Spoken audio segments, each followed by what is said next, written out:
As the temps start rising, I feel the familiar urge to refresh my closet, but I don't want to waste money on pieces I'll only wear once or for just one season. Thankfully, Quince changes that. Their clothes are timeless, lightweight, and far more elevated than anything else at this price. It finally feels like my wardrobe matches my standards. The best part is that Quince only works with factories that use safe, ethical, and responsible manufacturing practices and premium fabrics and finishes, so you get to look good while feeling good. I'm pretty excited that I have upgraded my athleisure wardrobe for this summer. I bought a sweatshirt and a pair of wide-leg flow pants that are two of the softest items I own, and I plan to live in them. So join me in giving your summer closet an upgrade with Quince. Go to quince.com/POTC for free shipping on your order and 365-day returns. That's QUINCE.com/POTC to get free shipping and 365-day returns. Quince.com/POTC. We can't let the last 2 decades and the scheme of our evolution get in the way of continued progress, but it is a race in time, whether the planet has enough time for us to get our evolutionary act together. So we do not have time to spare. None of us should sit on the sidelines. All of us need to be active. All of us need to care. All of us need to get involved. There is no reason for helplessness because we are not helpless. We may feel it deeply, but it's not true. It's an artifact of our media. That was Diana McLain Smith on Psychologists Off the Clock.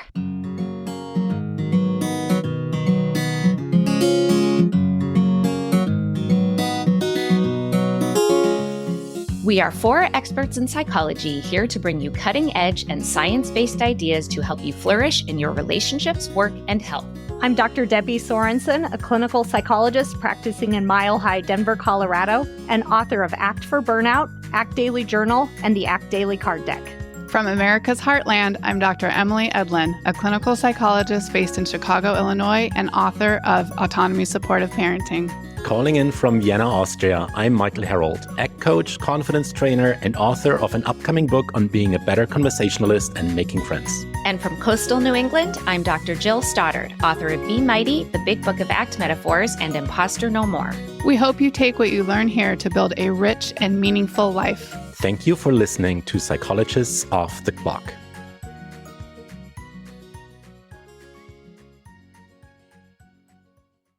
Hello, hello. This is Debbie, and I'm here with Jill. We are talking about today's episode, which is with Diana McLain Smith, and she has a book out called Remaking the Space Between Us, How Citizens Can Work Together to Build a Better Future for All. Jill, let's kick it off by hearing a few of your thoughts on this conversation. Well, I have to admit to you, Debbie, this conversation actually really surprised me because when you first asked me to do the intro with you, I had a little bit of like and I'll tell you where that came from. It was my expectation was that this was going to be an episode about politics and division and things that are just really hard right now.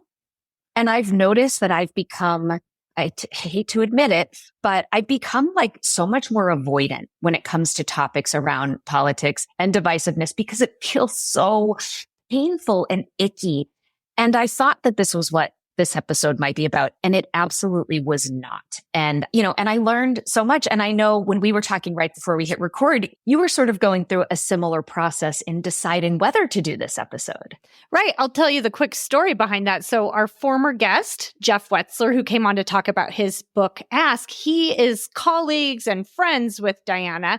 And, I really enjoyed talking with him. And he reached out to me to tell me about this book. He thought she'd be a great guest. And I kind of felt this sense of, politics in America has been such a roller coaster. I have been on an emotional roller coaster, right. just, along for the ride here. And so I had to really just check and make sure, is this a reasonable voice? Is this a topic I want to cover? So yeah, I felt at first a little unsure about it and almost a sense of, I don't want to do an episode if I'm going to dread it. But when I looked into her work and I read it, and I think this holds true for the actual interview, I was like, oh no, this is actually really important. And it doesn't have that doom and gloom feeling that I get too every time I read another thing about the political situation in America and around the world. So yeah, very similar to what you're talking about, Jill. Yeah. Well, and what I really liked is that, she talks about how there are pieces of competition and divisiveness that are kind of innate in humans and in culture from the dawn of humans, but that also cooperation is the same. And, she reminds us a lot about human behavior. She reminds us about the role of the media and how, this whole outrage model of journalism, she uses that phrase, if it bleeds, it leads, and how this appeals to our amygdala because all they want is for us to keep coming back for more. And we take it in, that negativity bias, like we attend to that stuff a lot. And to be able to pull back and go, hold on a second, this may not be the full story. And the news really distorts our perception about what other people are thinking. And it creates more of that us versus them, in group, out group, when in reality, the great majority of us are actually pragmatic and rational. And she just gave so many reminders like that really made me, I don't know, it was like a breath of fresh air. It like helped me to just kind of exhale, to be reminded about the truth of humanity, if that makes sense. So yeah, I was really glad that I listened and that I was able to chat with you about it today. Well, good. I'm glad to hear that too, Jill. And similar for me, I mean, I think I love this concept of humans and humans in groups, and how do human groups behave when they're stressed, which I think the world is right now. And we can kind of map that on to what's happening, like in the big picture of how we as humans tend to behave. And so that was really interesting.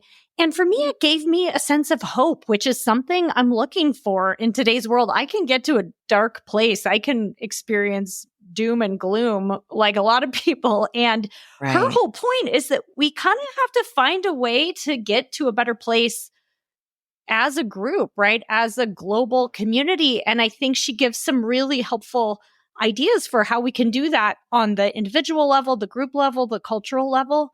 And so I really appreciate that. I think anytime we talk about a topic like this and I end up feeling more hopeful than I did before, it gives me a feeling of relief too. So I hope that's the case. Those for are my listeners. favorite episodes. Exactly. Yes. And if listeners listen to the end, she gives great suggestions for what to do, including how to be more self-aware. And I loved that she pointed out that, we as humans are neither open nor closed. It's really situational. And we may be closing other people down without even realizing it. And so I had, a number of awesome moments and really appreciated this episode. Okay, well, as her book subtitle says, let's listen to this episode so that we can work together to build a better future for all. My guest today, Diana M. Smith, is a renowned thought leader who has led change efforts for 35 years in some of America's most iconic business and cutting-edge nonprofits. Her leading through relationships approach has been used around the world to convert debilitating intergroup conflict into a constructive force for change. Diana received her master's and doctoral degrees from Harvard University. We have the Harvard connection. We just talked about it. Yep. We do. Prior to that, Diana was trained as a family therapist by one of the field's most influential founders, David Cantor. In addition to dozens of articles, she's the author of Divide or Conquer, How Great Teams Turn Conflict into Strength, The Elephant in the Room, How Relationships Make or Break the Success of Leaders and Organizations, and co-author of Action Science with Chris Argyris and Robert Putnam. Her new book is called Remaking the Space Between Us, How Citizens Work Together to Build a Better Future for All, which is a book of essays on healing political divisiveness. Diana, welcome to the podcast. I'm happy to have you here today. It's wonderful to be here, Debbie. I really appreciate you inviting me on.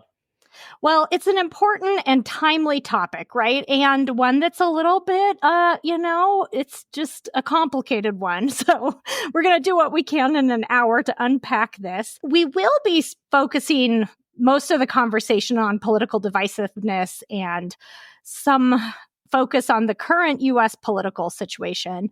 And before we dive into that, though, I do want to talk a little bit about how you got here to this work, Diana, because it seems like there's sort of a thread to your body of work leading from, family therapy into the organizational world and your work there. Could you talk to us a little bit about how you arrived at this topic over the course of your career?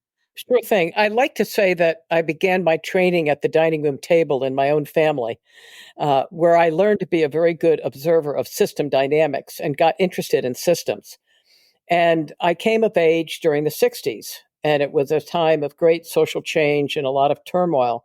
So I began my career working in the political arena. So I did a lot of political campaigning, I did a lot of community organizing, trying to affect our political system. And I like to call myself the Goldilocks of systems change, because after about 5 years, I really felt like those systems were just too big. And I just couldn't have as much direct impact as I had hoped to. So I began to work at the community level in the mental health arena. And I was a paraprofessional working with teenagers. And I got trained by David Cantor, as you mentioned, in family therapy. And I got supervised in a community mental health center by some of the best psychologists in Boston.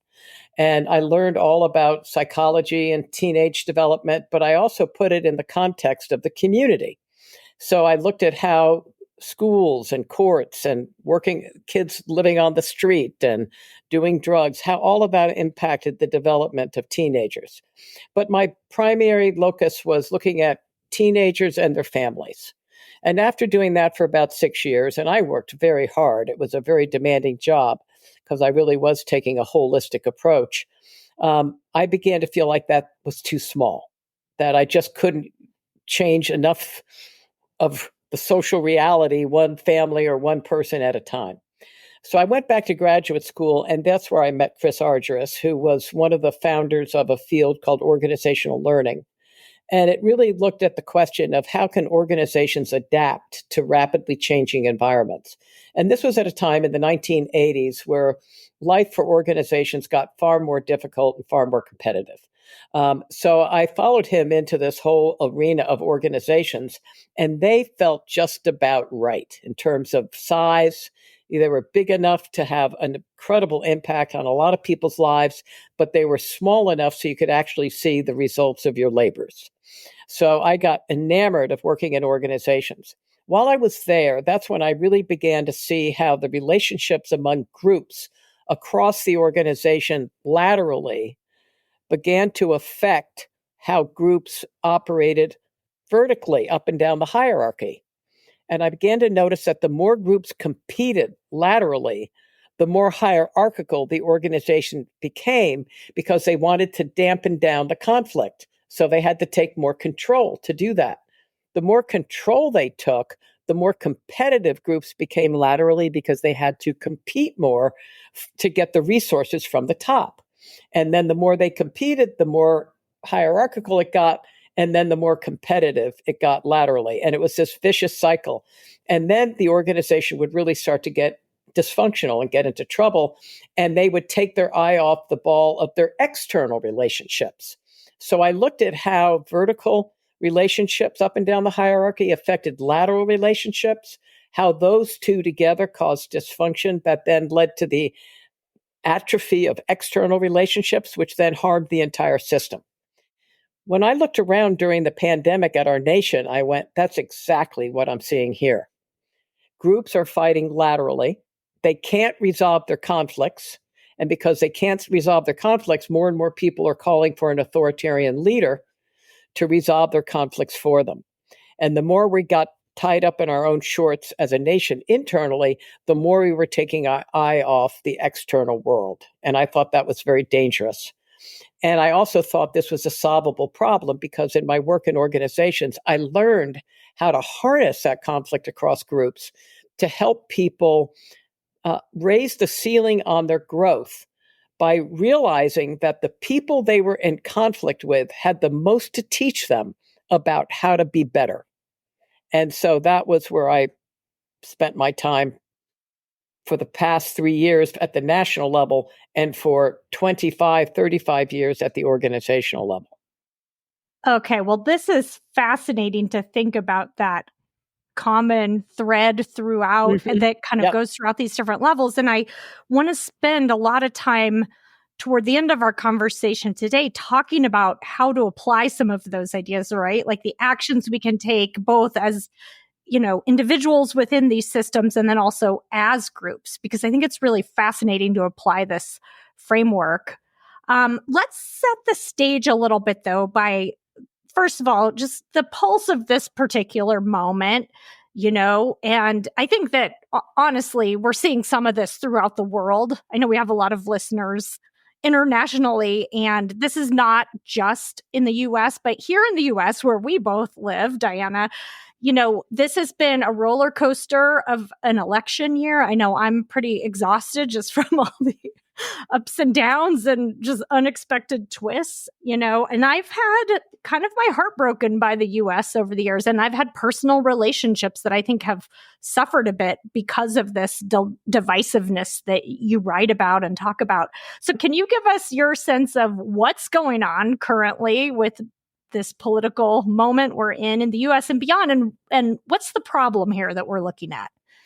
Well, it's a bit of a peeling the onion back, because you can start at the most superficial level and say we're locked in a dispute over alternative visions of the future based on competing ideologies represented by the Democrats and the MAGA Republicans. At the same time, and again, I'm staying at the more superficial level, standing between you and me and reality out there in terms of what's the nature of that dispute, what's the nature of the disputants, are there other people involved, other than them? Standing between that reality and you and me is the media. And the media leads with what bleeds. They have a business model that requires them, it's called the outrage model of journalism, to appeal to our amygdala and to our fears so that we keep coming back and buy more. So there's a tendency to focus on the most extreme points of view and the most extreme groups. So that's two. That has then led many of us who are not in those extreme groups to throw up our hands, to think that it's hopeless, to worry that everybody is like that, to think that nobody can be influenced. Nobody's open to learning and change. We might as well give up. We then abdicate our voice, which then allows the media to continue their feeding frenzy of highlighting the extremists and ignoring us. So one of the reasons I wrote the book was to try to mobilize what More in Common, which did the seminal research on the hidden tribes of America, try to highlight the 67% of us who are much more pragmatic, much more flexible, and also exhausted by this constant attention given to the extremists and to the lack of progress we see because nobody can reach an agreement when they're just navigating these extreme proposals. So More in Common discovered that 67% of us are pragmatic, flexible, that most of us who are in the political reality we live in today, the more news we consume, the more distorted we are about our political opponents, whether we're an extremist or we're in the more flexible group. The more news you consume, you're 3 times more likely to distort the views of people who think differently than you. So More in Common's research, I recommend everybody read. It's a really important set of research, and there's other research as well. So one of the reasons I wrote the book is I hope to motivate people to take back their voice and to get involved so that we can not heal the divides, but so that we can transform them into a much more functional way of living as a multi-group democracy, because we are a multi-group democracy. So we've got to learn to live across groups. That was fundamentally what the idea was behind the book. But what I discovered is that there are hundreds of thousands of Americans who are already doing this. And you never hear about them because the press leads with what bleeds. Right. Yeah, I mean, that is so true. And I do think that it seems so extreme when you watch the coverage, and it's hard to find portrayals that are not alarmist. I'm just curious for you personally. I mean, one thing I struggle with, and I talk to some of my clients about this who get very hopeless and distressed about the world. I mean, this impacts people's mental health. It's like that line between, we need to stay informed. I mean, I think it's dangerous if everybody just buries their head in the sands and pretends like everything's great, but also not be sucked into that alarmist 24/7 cable news cycle?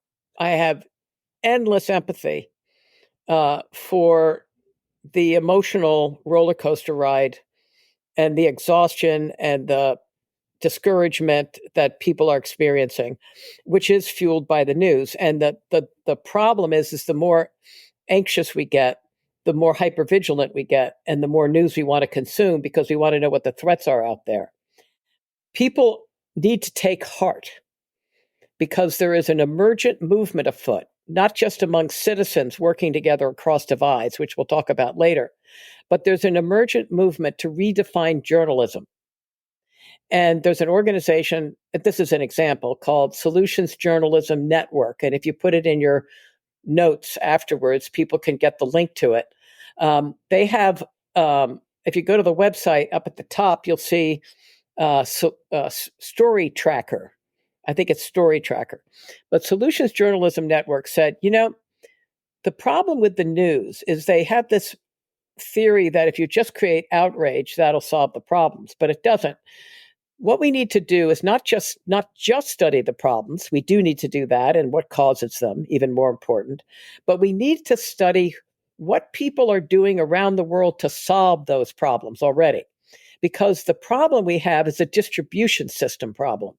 Nobody knows in Houston what somebody in New Zealand is doing, or someone in Chicago doesn't know what they're doing to solve homelessness in another city, okay? Or what they're doing to fight crime or to deal with police brutality.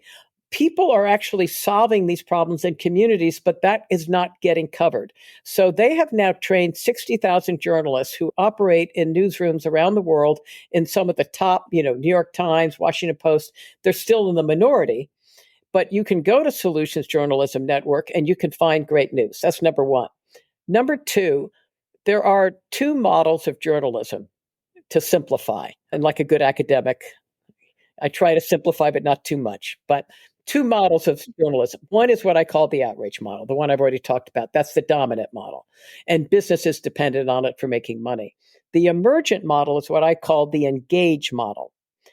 The outrage model focuses on factors we largely can't control, make predictions about how likely it is bad things will happen, and talk about who do we blame if they come to pass. That's that model. The engage model focuses on problems that we can solve, defines them in ways we can solve them, focuses on what people are already doing to solve them, and enlists people in that effort. So one engages the amygdala, the other the prefrontal cortex, okay? So one is asking us to react, the other is asking us to reflect. And a great example, which I gave in a talk recently, is The Monitor, which is published by the Christian Science Monitor. And it's not a religious organization at all when it comes to their paper. It's completely non-religious, but it is one of the best outlets around. I highly recommend people subscribe to it. I looked at how CNN covered a culture war in a school in Ohio, and in Virginia, and compared it to how the Monitor covered it in Ohio. And it was night and day. In Ohio, they're talking about how they stopped the culture wars. In the CNN article, it was about how they were escalating out of control. The photographs in CNN, angry woman with her fist raised, furious.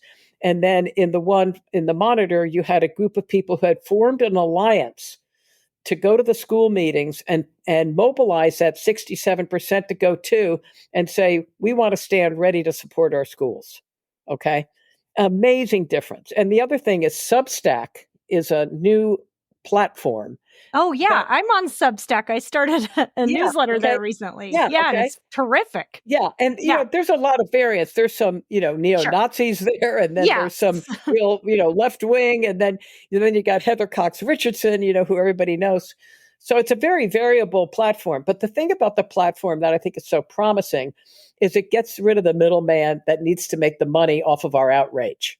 It's a direct relationship between the writer and the reader. So I highly recommend people go to Substack, find people who are balanced in their view. And the kind of balance I look for is actually not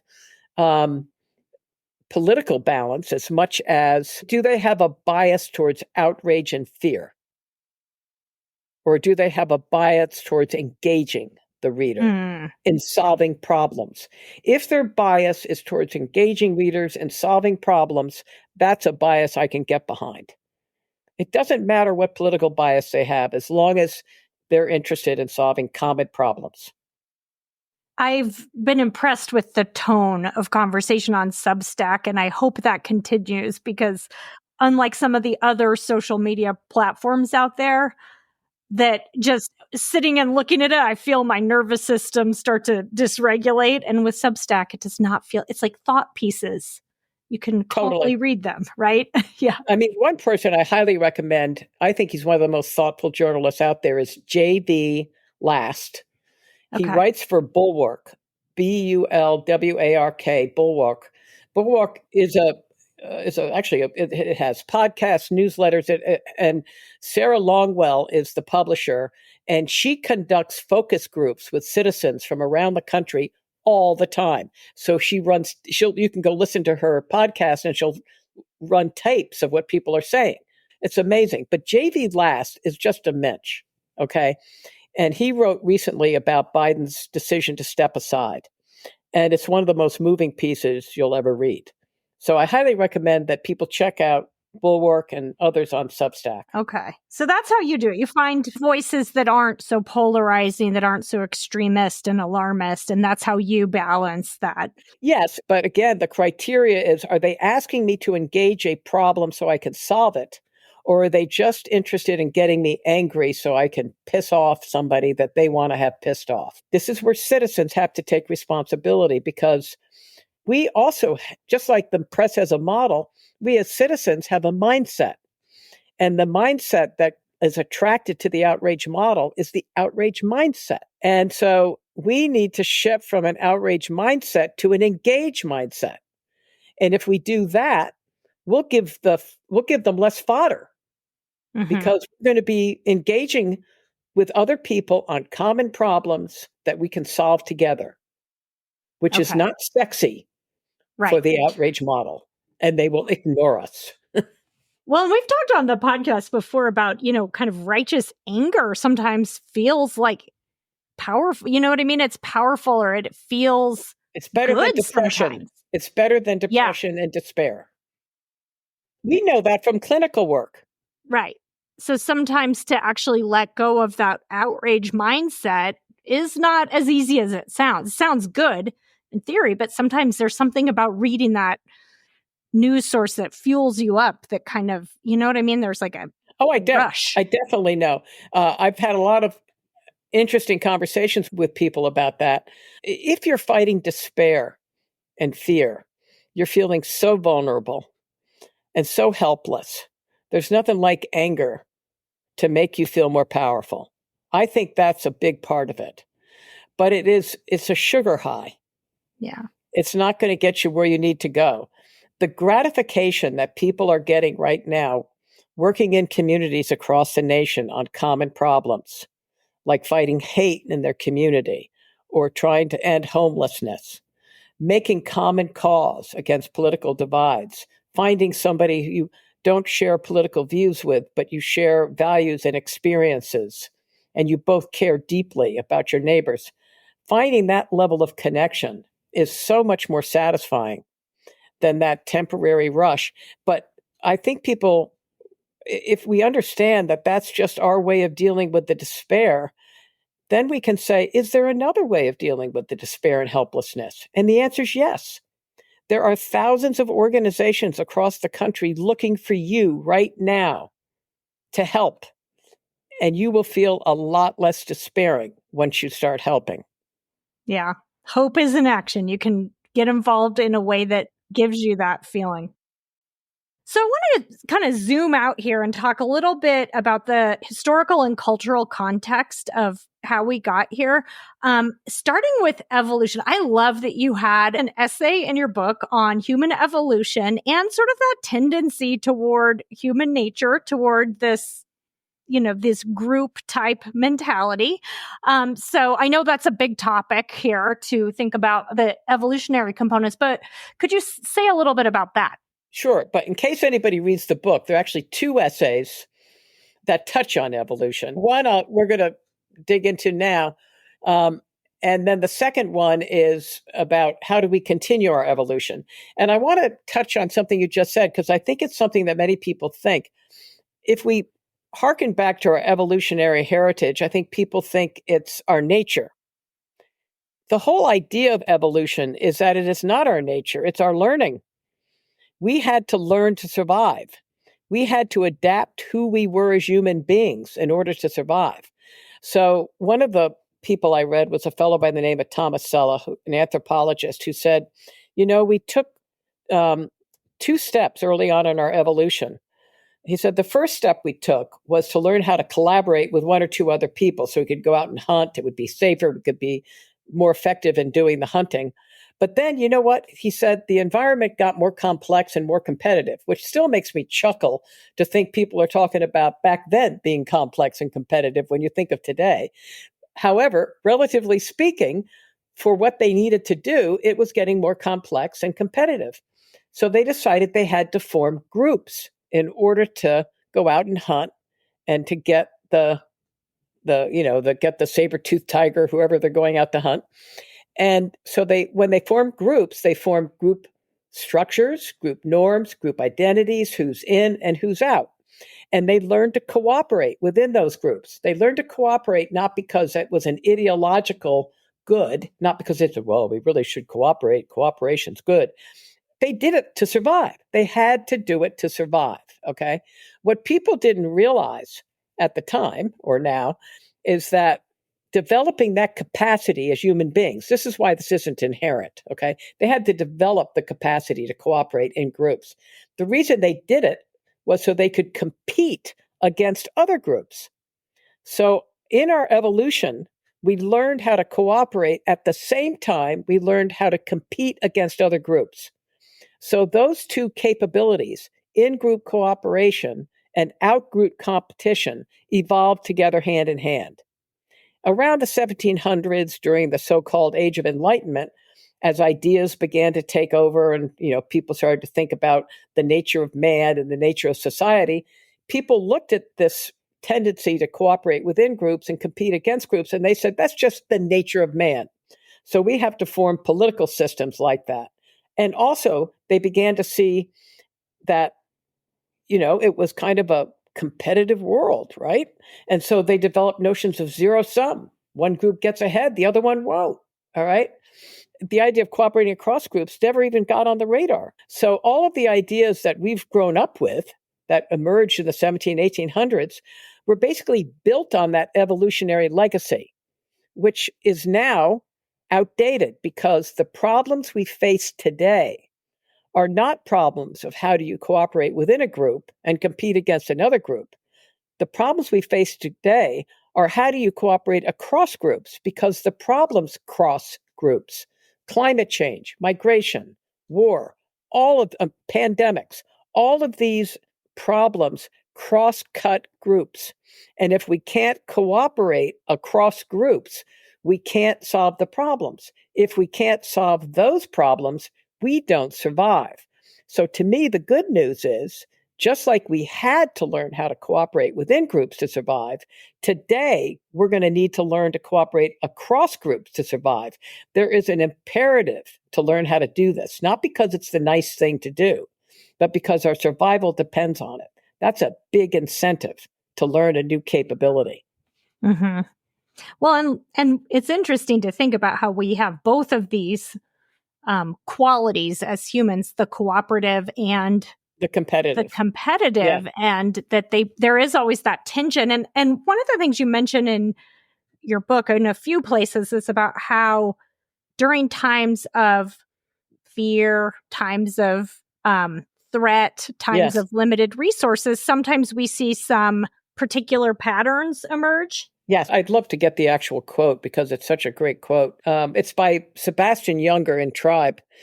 And he said, what catastrophes seem to do, catastrophes like the pandemic, sometimes in the span of a few minutes, is turn back the clock on 10,000 years of social evolution. Self-interest gets subsumed into group interest because there is no survival outside group survival. So what these moments of threat do is they bring us back to that second step in our evolution. I actually think we're in a transition as a species in taking a third step to learning how to cooperate across groups.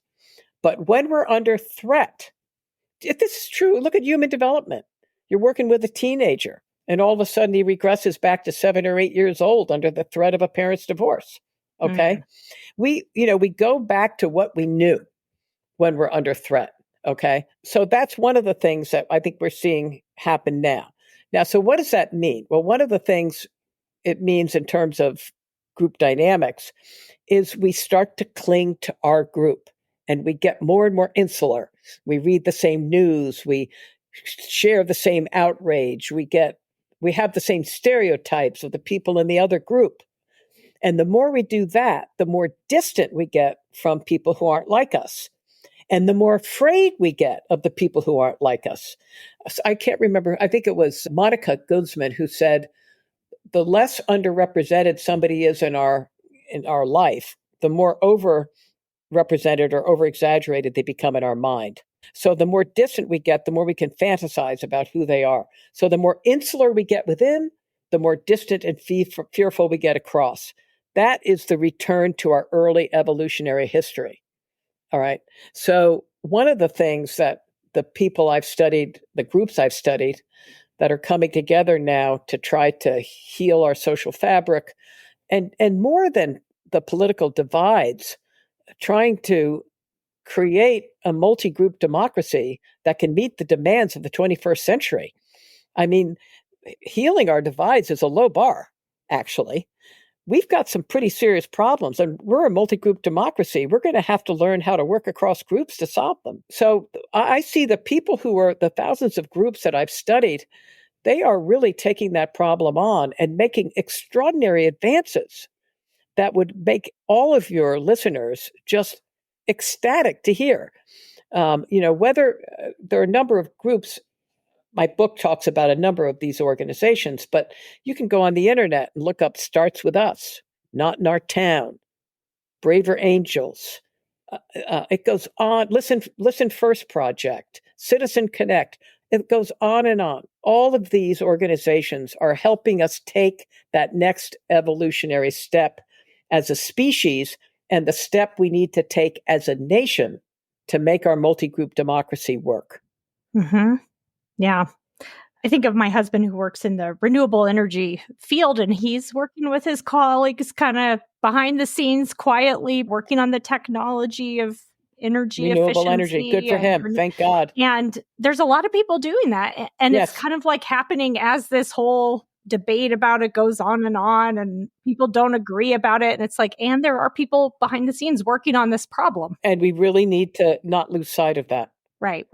Yeah. So one more question about the context, and this is another thing that's a huge one to nutshell, but this just really stuck in my mind while I was reading your work, which is about how here in the US we have, and this was a quote that you put in there about how we have a centuries-old identity crisis as a nation, and some of our problems really go back to our foundation. Again, huge question here, but could you just speak a little bit to that, like where some of this comes from, just in terms of the US history? Sure. There's a wonderful book called Founding Brothers by Joseph Ellis. And he talks about the founders of our nation, because it wasn't just George Washington. You had Thomas Jefferson, you had John Adams, you had a whole slew of them.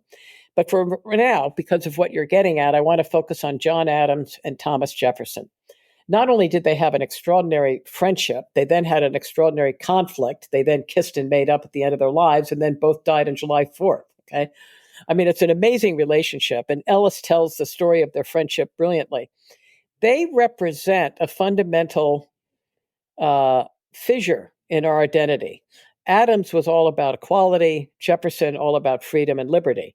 And those two are sometimes in tension with one another, okay? And so that's one tension that has always existed. But the other thing is that when we were founded, shortly thereafter, slavery was instituted in the United States. After Jamestown, that was the earliest moment in time when people of African descent became slaves. And that's when the word black became associated with race as opposed to just the word black. So this goes back that was the 1670s. So slavery emerged. And although there was a great divide in our country as to whether it should exist, there were abolitionists going back to the 1600s fighting with the powers that be, not for slavery to come to the United States or not to spread. I mean, it was a very big fight. But like today, people talk past each other, and so slavery continued. So as it got more and more accepted, it became an economic engine that was very difficult for our nation for the people in the South to walk away from. And the people in the North, there were a lot of people there who also benefited from it. So that became a huge fissure in our country as to whether we were a free nation, like we declared ourselves to be, or whether we were a slave nation. And the gyrations we went through ideologically to reconcile those two were stunning. So, we would say slavery is sanctioned by God, or we would say if there's scientific evidence that people from Africa aren't exactly human, they're chattel. All right. I mean, it's amazing the things that people thought as a way of trying to reconcile this. By the time we came to write our Constitution, people in the North, most of the people in the North, wanted to either get rid of slavery or to restrain it. And the South wanted to keep it because by then it was one of the most lucrative economies in the world based on slave labor. And so that was sort of the first devil's bargain that was made at the expense of African Americans, because they agreed that slavery could continue even if the slave trade ended by 1800 something, but it couldn't expand beyond a certain border. And African Americans would be considered 3/5 of a person for purpose of county representation, because the North would have wanted them to be 0 because it gives the South more representatives to count them. So they agreed on 3/5 rather than a person. That's how that came up. And anyway, so they agreed to that. And once they agreed to that, all of a sudden you have the institutionalization, the legal, the psychological, the cultural justification of slavery. And that has become a big fissure in our country between equality and liberty. Are the Southern states free to do what they want with people of African American descent? And so that became one of the fundamental divides and continued to be so through the Civil War, through Jim Crow, into the 20th century, now into the 21st century. There are many other divides around this, but the fundamental cultural and psychological construct that justified slavery was this notion that you could sort and rank groups along a hierarchy.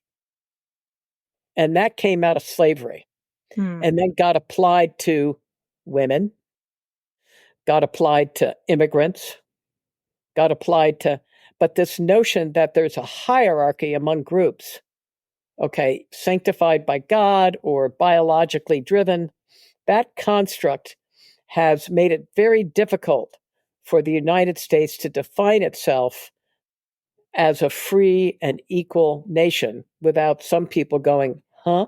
But over the time of our nation's history, we have expanded the circle of who is included in the American dream, consistently expanded it, even with setbacks. And I'm very confident we will continue to do that despite our current setback. Yeah.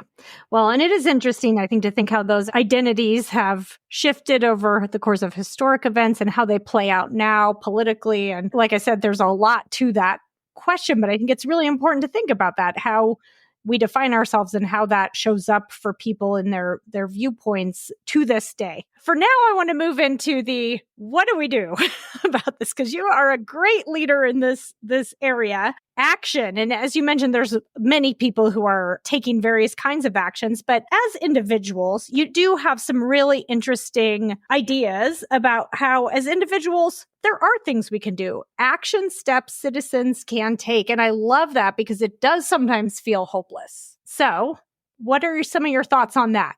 Okay, so building on the fundamental premise, which is that we have gotten much more insular within our own groups and much more distant from other groups. And that is preventing us from solving common problems. And it's feeding our fear and it's feeding our helplessness. These action steps follow from that. So the first action step is truly to accept that what got us to today, which is in-group cooperation and competition across groups, is not going to take us any further. We've got to learn how to cooperate across groups in order to survive as a species.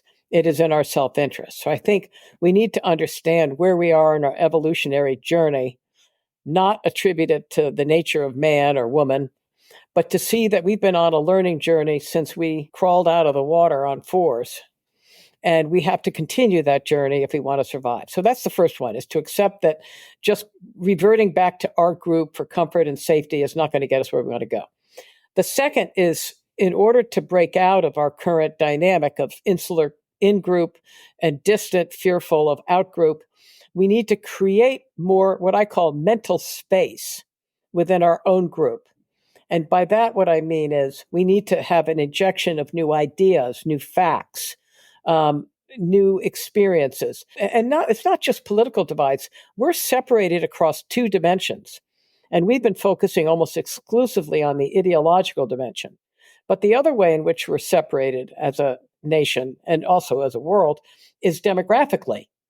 And even in genders. I mean, if you look at women live very separate lives from men in a lot of spheres, okay, which is amazing because we're married to them, right? Generations are quite segregated. Races are definitely segregated. So how do you begin to learn about these groups that are different from you? You can do it by making friendships with people. You don't have to go argue with them about their views, for God's sakes. You can, instead of building a case, build a relationship, okay? So, and the other thing is start to look at what they're consuming and look at the data they have and the experiences they have. Look for the sense in what you think is nonsense.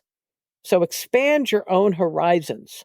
Examine your biases and expand your horizons within your own group and partner with each other in your group to do that. Actually take it on as a project.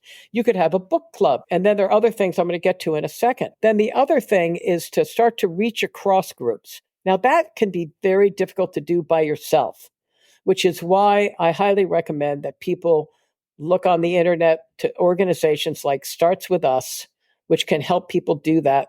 There's another organization called One Step, which is part of a larger organization called StoryCorps.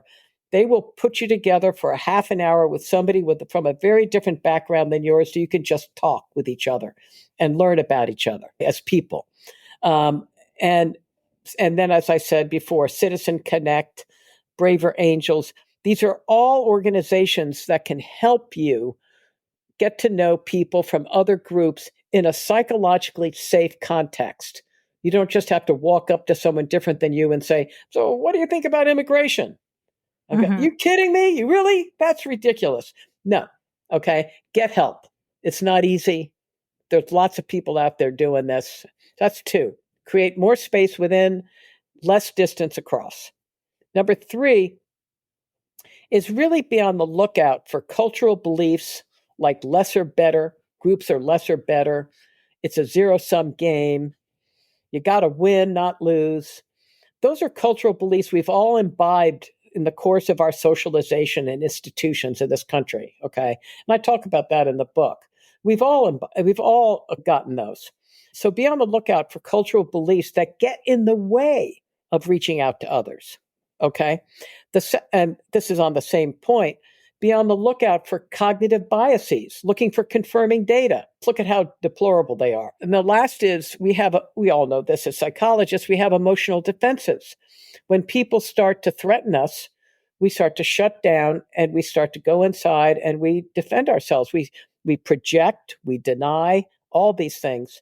It would be nicer if we had the more mature defenses of laughing and intellectualizing. But short of that, just be aware of when your emotions kick in and what I call your hot system takes over. Pay attention to how you're defending yourself and ask yourself if it's going to help or hurt you in the long run. Okay? Give yourself a break. Don't judge yourself, for God's sakes. We're all vulnerable here. But move right along, change the TV channel.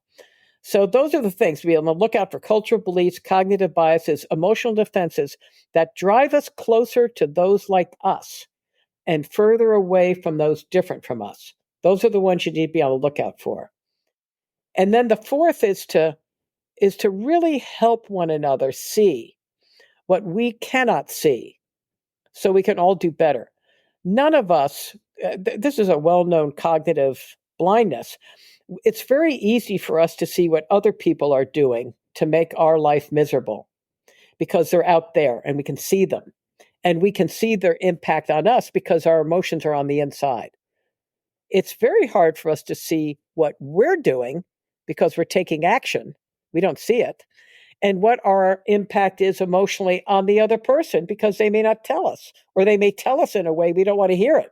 So we have this problem where we live in the world looking at ourselves from the inside out, whereas everybody else is looking at us from the outside in. You need both.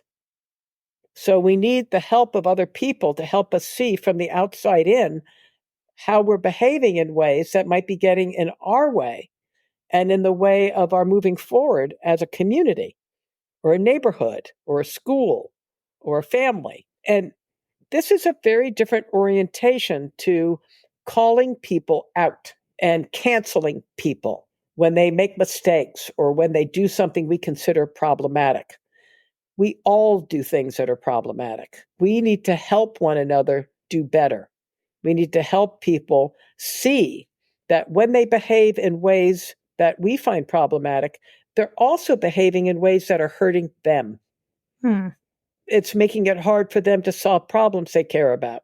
So we need to help one another do better. So many psychological processes involved here. I think social, but also within, people Yes, require absolutely. some awareness of their own. So it's really interesting, I think, to think about what you're saying in the context of psychological flexibility and awareness and openness. Yeah, well, openness is a funny thing. If I see it as in my self-interest to be open to something you're saying, I'm more likely to be open to it. If I think your feedback is meant to because you're angry or I hurt you and you want to let me know about it, I'm less likely to be open. But if you say something to me like, Diana, you look a little bit wrapped around the axle right now as we're talking about this. What's going on? Mm-hmm. Okay. And can I help? Or have I done something to trigger you? And then you can come back later to, that's really helpful. I didn't realize that I had done that, or I can see why you'd be upset. The way you handled it made it very hard for me to hear what you were saying. And I know you want to be heard. Okay? That is somebody looking out for that person's interest. And people will be more open if they feel like you're looking out for their interests. So people aren't open or closed. It's situational. And you may be the situation that's closing them down. And when it comes to awareness, you're absolutely right. People are not that self-aware because they don't rely on others. This is why I have a relational approach to help them see what they can't see. But if you know you can't see things like your slip is showing, and you don't want your slip to be showing without you knowing about it, you're going to be more inclined to say, would you tell me if I ever do this? And then you become self-aware because people start to help you see what you don't see. That's self-awareness that's actionable. We can link in the show notes to a few previous episodes that we've had about communication skills related to this and how to be receptive and how to talk to people about things where you may disagree, at least as a starting point. And because we have covered that before, and I think it's a complicated skill set and one that's really necessary to do what you're talking about. Well, I want to call out a book that I think will help your folks, and you might want to have him on your show if you haven't already. Jeff Wetzer. We did. We had him on. His book, Ask. Yes. Yeah. Jeff was a student of mine back in the day, and he has a great framework that is very actionable. Mine's a bit of there are very specific things you can do that I can recommend, but it's still more at the macro level. He gets right down into the micro level of what you can say and do, and it's extraordinarily helpful. Okay, so what would you say to someone who's listening to all this with some resistance, saying, to themselves, this isn't fair because the other side isn't doing this. Why should I change, when those jerks aren't? Like, what would you say to someone who is kind of stuck in that place when we're talking about this? Well, that someone is a lot of someones. That's a lot of people, right? Yeah, Yes. yeah. And by the way, I wrote about that in both Divide or Conquer and Elephant in the Room, and I called it the waiting game. Because I would meet a person in a conflict with another person, and he'd say, I'd be glad to do all the things you say if John would do it. And John would say, I'd be glad to do it if Steve would do it. Right. Or, marketing and sales, same thing, group level. So you get two people or two groups. And I'm just going to use a sort of archetypal one. Let's say it's a boss and a subordinate, or let's say a boss and his leadership team. Okay. And this is a classic dynamic. And the boss comes into a meeting and says, okay, I really want you guys to take ownership of this. We're not getting things done fast enough. We got to go faster. I want you guys to be responsible. And everybody in the group is thinking, yeah, right. This guy is so controlling. There's no way I'm taking ownership because he's just going to slam me. And he always fills whatever vacuum exists. He always takes over and takes control. So I'm not saying a word. So they then don't say anything. And he gets angrier and he goes, I'm going to have to find me a new team. And they're sitting here feeling more and more controlled. And they don't see that there's a cyclical dynamic going on, which is that one person is acting and interrupting, controlling, taking initiative. The other is withdrawing, deferring, asking a lot of questions. And they're in a cycle. And so the boss is saying, I'll let go control when they step up. And they say, we'll step up when he lets go. And they locate the problem in each other, not in the pattern between them.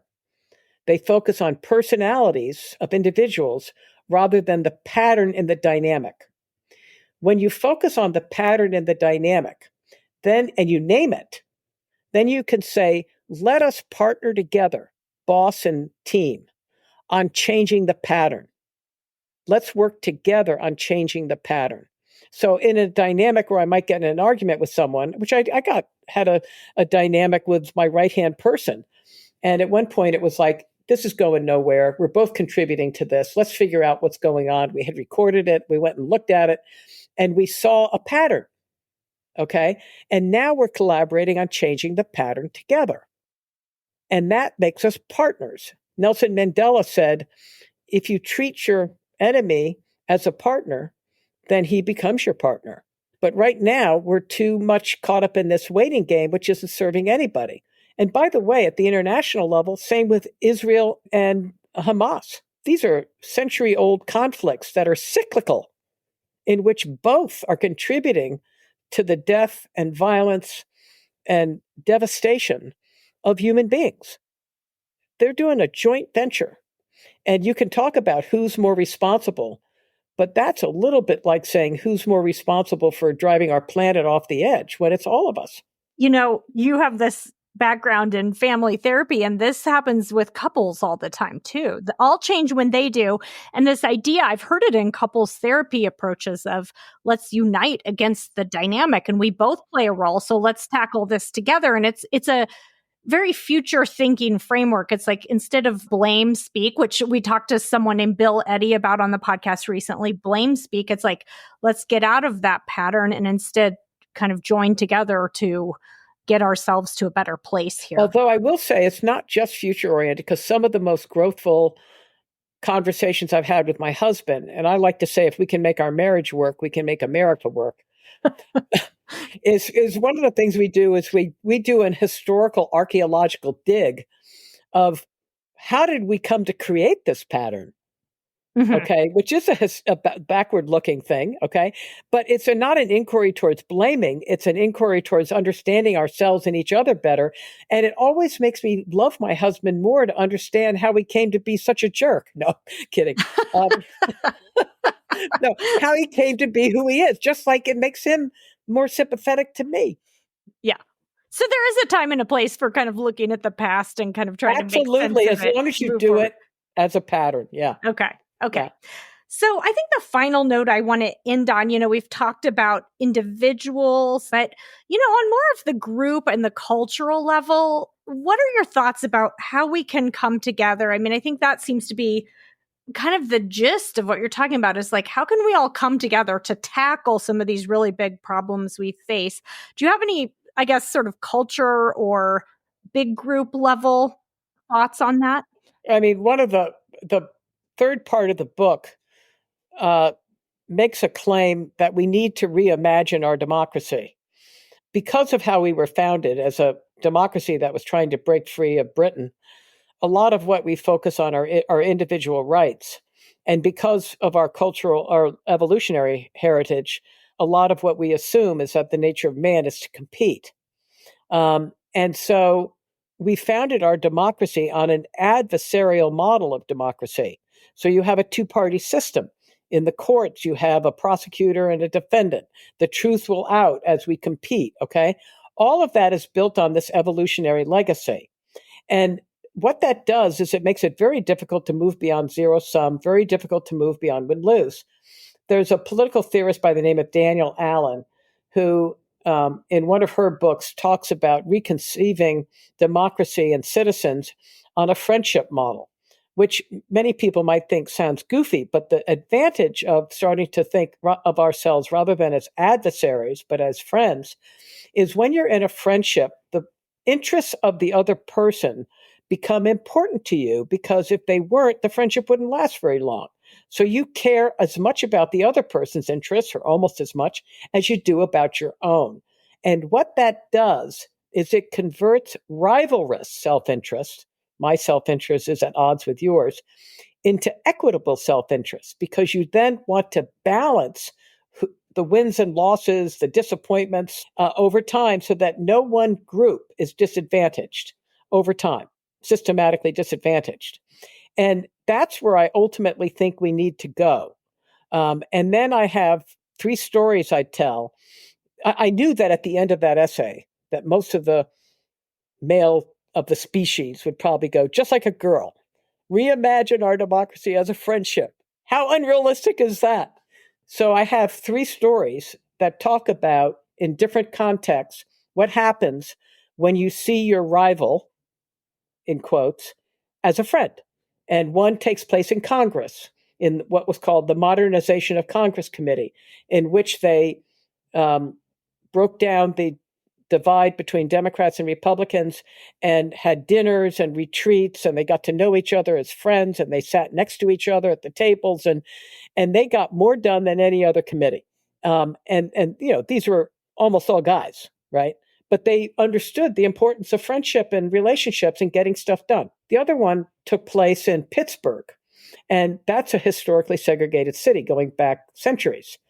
And after the Tree of Life massacre, where 11 Jews were slaughtered by a guy who came in and was anti-Semitic, communities that had been completely separate came together as one. The Muslim community reached out, the Asian community reached out, the Protestant community reached out. Everybody throughout the city reached out. Now, that's not surprising after that. You expect the vigils and the candle lights. They worked at it they're still working at it now. But when I wrote the book, it had been 3 years. They worked on trying to understand how they'd become segregated, how they were going to come together. And when the pandemic broke out and the Asian community was under threat, they called on everybody and they showed up. Everybody had each other's back. And then after George Floyd, the Black community called out and said, we need your help now. And everybody showed up. I mean, this is an extraordinary transformation of a city. And that's because they put their faith in friendship, and they talk about it that way. They say, our town will not be safe with having more guns. It'll be safe if we make friends across these divides. That's what will bring safety. And then the third story is about the transformation of a white nationalist by a group of friends who befriended him, and then also worked on confronting him on the consequences of his beliefs and helped him. And they themselves, too, they all transformed to a very different way of seeing the world and seeing each other and seeing themselves, all because of befriending what I call their ideological enemy. So I think this is the future, and we're on our way, and we can't let the last 2 decades in the scheme of our evolution get in the way of continued progress. But it is a race in time, whether the planet has enough time for us to get our evolutionary act together. So we do not have time to spare. None of us should sit on the sidelines. All of us need to be active. All of us need to care. All of us need to get involved. There is no reason for helplessness because we are not helpless. We may feel it deeply, but it's not true. It's an artifact of our media. Find out how to help. It's out there. Well, you really do offer, I think, a ray of hope and also inspiration. And I hope people will take a look at your book, Remaking the Space Between Us, to learn more. And these stories, I think, are just so moving and inspiring. And I think it takes me personally from a place of just confusion and despair to, action and hope. And so thank you for that. If this wasn't true, what I was saying, okay, then when Kamala Harris announced her candidacy, she could not have mobilized 58,000 volunteers and raised more money than any other candidate in history in a short period of time. This is an untapped reservoir of people who have been waiting to be mobilized. My only concern is we can't afford to wait to be mobilized by a leader. We've got to do it ourselves. But that is proof that there are people out there who want to solve these problems. And they care passionately about doing it. And they'll put their money where their mouth is and their time where their mouth is. That's such a great example. People kind of sprung into action really and everybody was shocked in a powerful way. Right. And everybody was shocked. Yeah. And I was not. I said, of course. It's just been waiting. Yeah. For this. I love that. I love it. Such a great example. Where can people find you online, Diana, to learn more about you and your work? Sure. I have a website, remakingthespace.org, remakingthespace.org. I also have a Substack newsletter, which interestingly enough is Remaking the Space. That's also called Remaking the Space. So I'm on Substack. I publish every 2 weeks. I had a hiatus after the debate because I had nothing to say. So now I do, and I'm going to be back online. But I knew stuff was going to be happening so fast, there was no point in saying anything, but I'm back. Right. Well, like I said, roller coaster ride here in America. So buckle up. Yes. Buckle up is right. Well, it was really nice talking to you today, Diana. Thank you so much. Thank you so much. A real pleasure.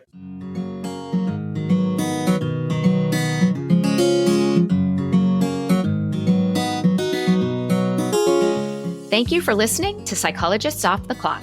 If you enjoy our podcast, you can help us out by leaving a review or contributing on Patreon. You can get more psychology tips by subscribing to our newsletter and connecting with us on social media. We'd like to thank our podcast production manager, Jadine Stout-Williams. This podcast is for informational and entertainment purposes only and is not meant to be a substitute for mental health treatment. If you're looking for mental health treatment, please visit the resources page of our website, offtheclockpsych.com.